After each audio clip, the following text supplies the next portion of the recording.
মাননীয় প্রধানমন্ত্রী জনাব তারেক রহমানের সভাপতিত্বে মন্ত্রী পরিষদের গুরুত্বপূর্ণ সভা অনুষ্ঠিত হয়েছে।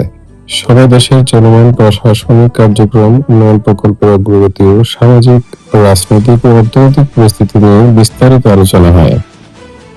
সংশ্লিষ্ট মন্ত্রণালয়গুলোর মন্ত্রী ও ঊর্ধ্বতন কর্মকর্তারা উপস্থিত থেকে বিভিন্ন নীতিগত সিদ্ধান্ত ও ভবিষ্যৎ কর্মপরিকল্পনা উপস্থাপন করেন।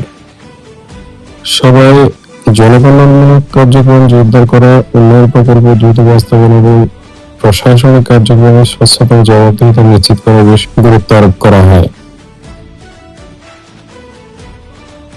সরকারি সূত্রে জানা, দেশের সার্বিক অগ্রগতি বজায় রাখতে মন্ত্রিপরিষদ একযোগে কাজ করার প্রত্যয় ব্যক্ত করেছে।